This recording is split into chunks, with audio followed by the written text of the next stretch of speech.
If you have ever watched any of my YouTube videos, you've probably heard me say something like, I really love the shape of the FX6. Naturally, that got you guys asking why I don't just shoot on a Sony FX6. So in today's video, we're going to shoot 7 side-by-side tests versus my own Blackmagic Ursa Mini G2 to find out and decide whether it's really worth swapping. This is a video I've been wanting to do and trying to get around to for a while now, and it's finally here. Finally got an opportunity to rent in an FX6 for a whole weekend so I could run some tests, shoot a project on it, as I have used the FX6 prior to this 2 times before on projects, and I've really enjoyed and loved the form factor and usability. But as you probably know as well, it's hard to gauge 2 cameras against each other when you've shot totally different projects. Let's say you shoot a music video on one camera and then use another camera to shoot a wedding. There's no comparison in which one is better than the other, as the scenarios was totally different. On paper, I would say the FX6 looks like maybe the best camera for covering the widest umbrella of projects out in the market today. But as we all know, that doesn't tell the full story. There's a lot more to cameras than just what wrote on a spec sheet, and when you actually use them, you start to find out their quirks, what they're good at and bad at. Let's get into the setup of these tests. Obviously, most people know that the Blackmagic Ursa Mini G2 has an EF or PL mount. The FX6 has a Sony E mount. What I'm going to do is I'm going to use the Sigma MC21, is it called? The adapter that turns E mount into EF, as the lens I'm going to be using is this. This is a DZO film cine lens, the Vespid Prime. It's full frame, it's 25mm, and I'll be using this as its EF mount. So to keep things all fair and square, the same lens will be on both cameras. Unless I state otherwise when the test is on screen, I will white balance both cameras to a white card to keep that fair, and also I will shoot both cameras at their native ISOs unless in the low light tests. Codec wise, I'm going to put the Ursa G2 in 8:1 B-roll, and I'm going to be in max codec on the FX6. So let's not waste any more time and get into test number 1. Test number 1 is sharpness. Now, as mentioned previously, I use identical lenses, the same lens on both cameras here.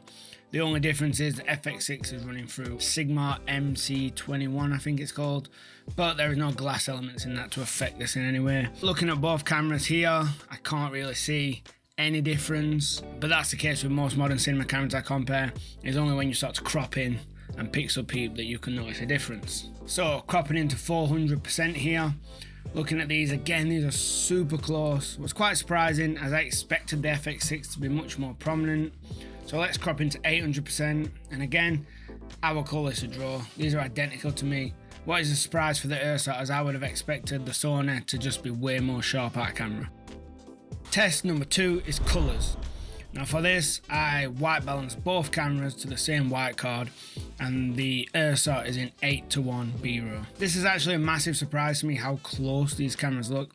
Again, I thought there'd be some big differences here in colour shifts, but it just goes to show, the more I test cameras one versus another on this channel, I realise that if you do a proper white balance to the same white card, you can really bring cameras close together. Pulling up the vector scope here, as mentioned, it's actually quite surprising how much the vector scopes look similar. If you look, they're both pushing towards yellow, green. So the green's where the biggest difference is. If you look at the FX6, it's just pushing down towards the cyan green a lot more. They're also muting magenta in the exact same way and pushing the reds almost identically. If you look in the center of the cross, where the whites gather, you can see that the Ursa is much more prominent. This is probably to do with the way that contrast is applied straight out of camera. We'll probably see a lot more moving forward. But the vector scope just really shows how they're muting and pushing colours in a similar fashion. And I think this is just most camera manufacturers trying to copy Arris' success from the digital sensor they did with the Alexa after transition from film. So I think as we move forward close in the future, we're probably going to get more and more similar as newer cameras come out. Test number 3 is dynamic range. For this, there is no false colour inside the FX6, so I did struggle on choosing an exposure, but I just used a waveform to match the clouds on the outside of the window. I just really wanted to see if there was any detail picked up on any of the cameras on the inside of the wall. And for me, this is a win possibly for the Ursa. It is really noisy on the inside of the wall. I did have a light behind me bouncing off the roof, Obviously the clouds, they're really bright, so it's a struggle for any camera to deal with this situation. But yeah, for me, if I had to pick anything, it would be that the Ursa is showing slight more detail on the inside of the window. But I would take that with a pinch of salt, as it's super noisy and not really usable. Test number 4, rolling shutter. For this one, I used a metronome to try and keep my hand moving at the same pace on both cameras, and I filmed a blue straight line. And then, as you can see, again, pretty similar, but definitely a win for the FX6 here, as the Ursa just bends off towards the top a little more. How much that show in the real world, who knows, but yeah, win for the FX6. Test 5 is slow motion. For this, for the FX6, I use Ultra HD 120 frames. And for the Ursa, I use 4.6K 120 frames. For me, this is just a complete draw. These are both really usable, really good. Both cameras are excellent at doing some super slow-mo. So yeah, draw for me. Let me know what you guys think below. Next up is low light. Now I'm not going to waste too long on this, as we all know the FX6 is better in low light. On the FX6 here, you've got 12,800, what is the second native ISO range. And on the Ursa, you've got the max ISO, that's 3200, and FX is a clear winner, and it is definitely the better low light camera.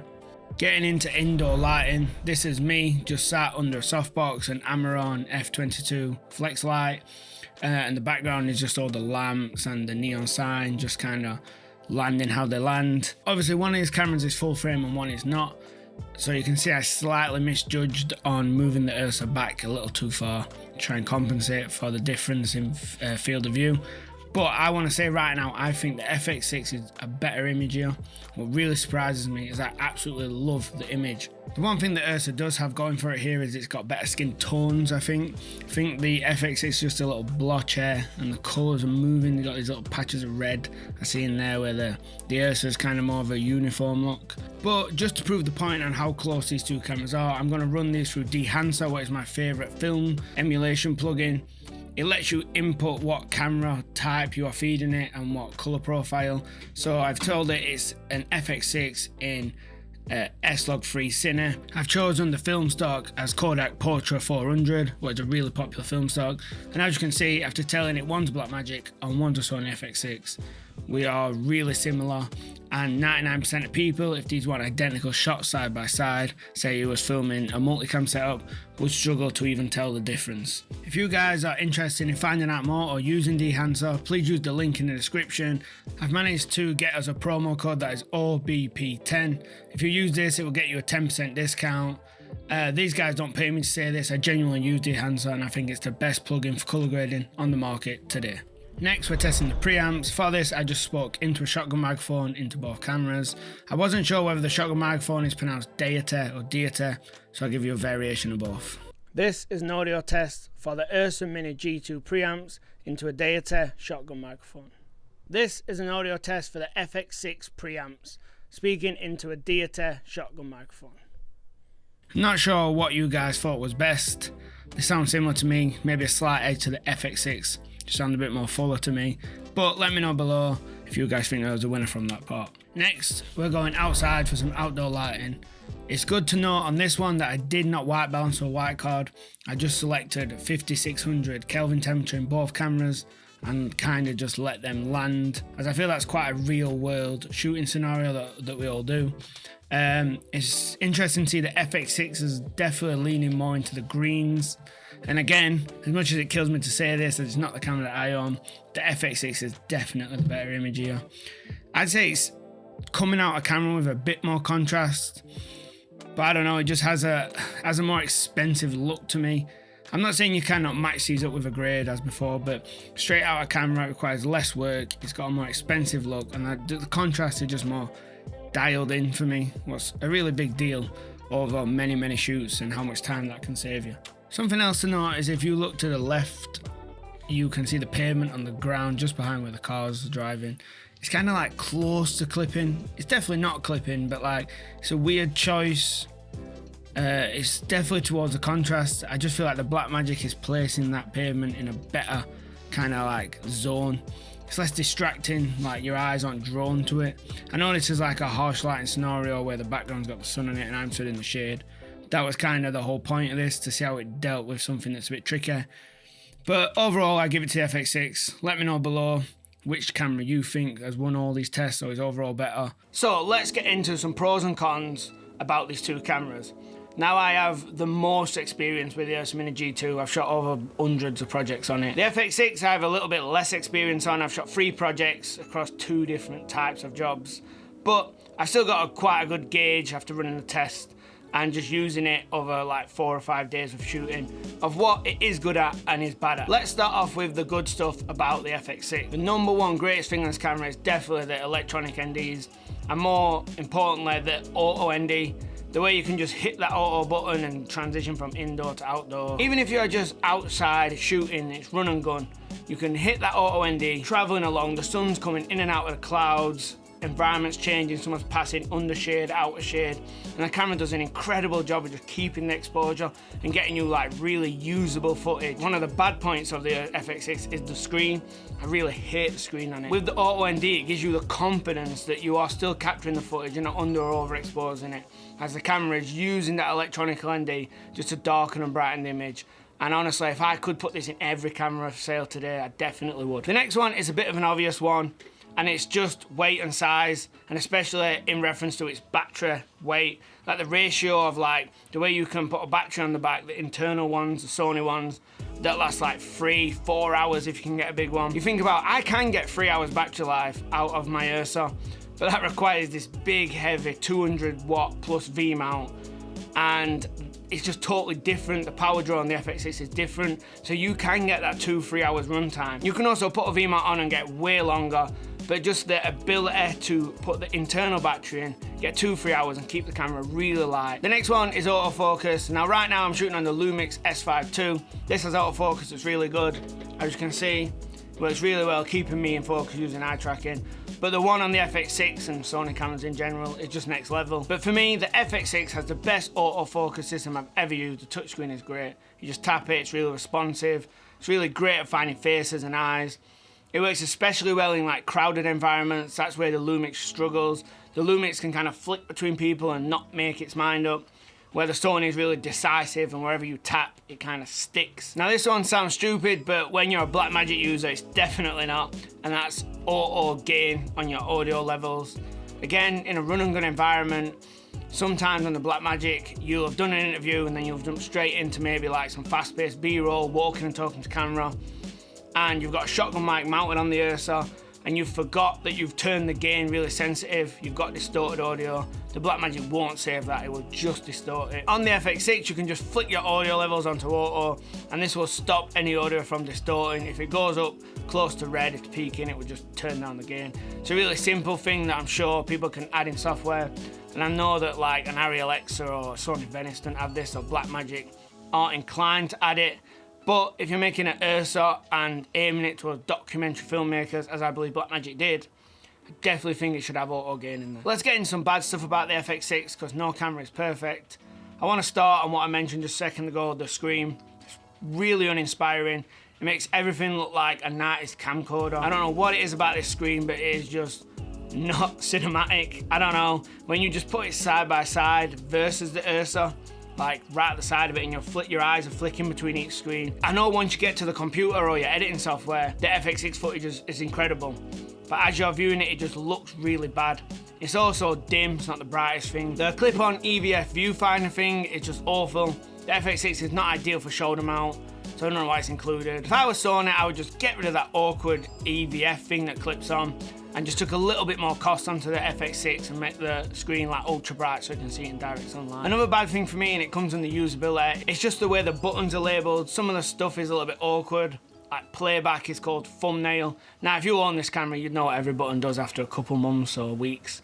So it wouldn't matter, but for me, just renting it, it was just like, I don't know if it was a translation thing between like the original language it's designed in by the engineers coming over to like English.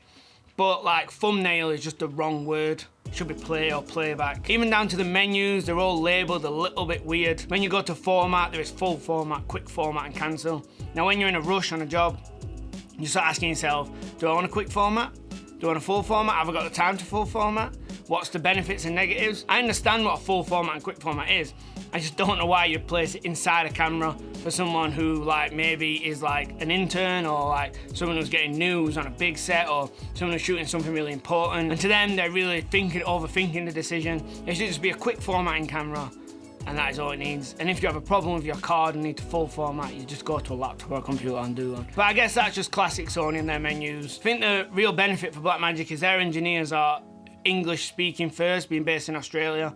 So they really get their menus and they base them all around like Apple looking UIs and stuff. It makes them really simple and clear to use. And if you just put like someone who's new to filmmaking on both cameras and said, you find me where to format a card, you find me where to set white balance, the speed that they would find in the Blackmagic menu system is just a lot faster than they would in the Sony one. My next complaint, and it's getting picky here, is Cine AI. I get it, overexposing, changing the brightness of the screen. I've studied this many times before. I think I'm 90% get the concept of it, but I just don't know why it exists. If Arri Alexa and Red don't need Cine AI, like the concept of it, I don't know why Sony need it either. Also, Sony's getting so clean in the shadows, it's like, do you even need to overexpose anymore? Some people are debating that. And making it a pro feature that only like the expensive cameras get. And I just don't buy it. If I was Sony, I would just scrap it and have one style of classic shooting. Again, all they're doing is making their menus more complicated and their cameras harder to use. So for me, I'm not a fan. I save my biggest issue with this camera till last, and it is no audio in S&Q mode. Right, this is a bit of a complicated situation. In the camera, like in most cinema cameras, you can set a project base frame rate, what is 24, 25 frames per second. Now I understand if you move that base project frame rate to 50, you will then get the audio. But that's not exactly what a lot of filmmakers want. Sometimes a client can't decide whether they want the audio or they want slow motion.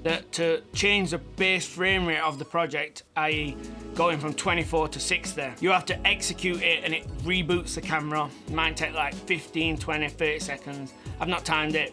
But this is something that sometimes you don't have the time for. Now there's many other scenarios where I shoot 50 and never use the audio. I get it, for B-roll, it's totally fine. And especially when you go to like 100 frames and 120 frames, I don't think you need audio for that.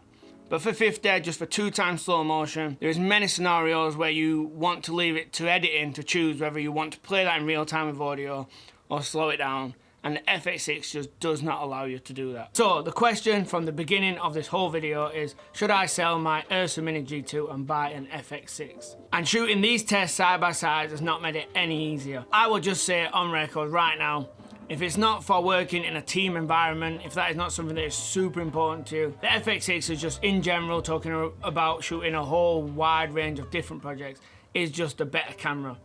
It looks just as good, if not better in most scenarios, and it's easier to achieve that image.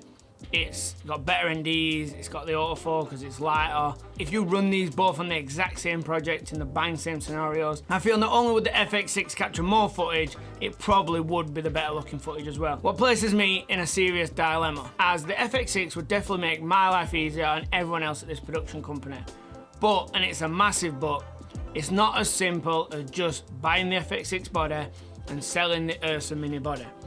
We're talking about lenses, cards, cages, rigging, will it work with this gimbal, that gimbal? The slow motion issue about needing audio in slow-mo that we do a lot. We run a 6K Pro Blackmagic as a B cam that obviously shares a lot of traits, lens mounts, cards with the Ursa. Would we have to change that? Would we need to swap both cameras?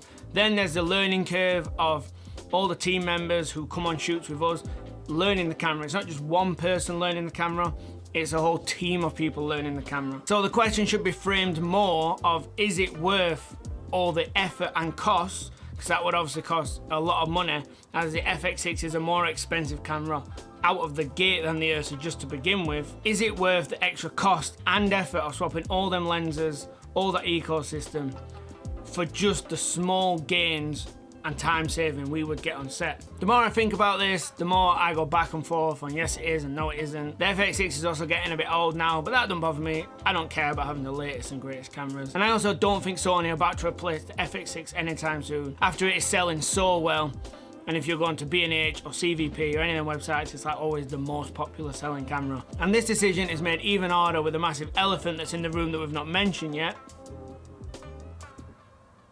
And then there is the final option of, do I just wait to see what Blackmagic's next move is? While I don't think Blackmagic's next move is going to be anything like the direction of the FX6, that does not mean that it is not going to bring something to the table that this production company needs or wants.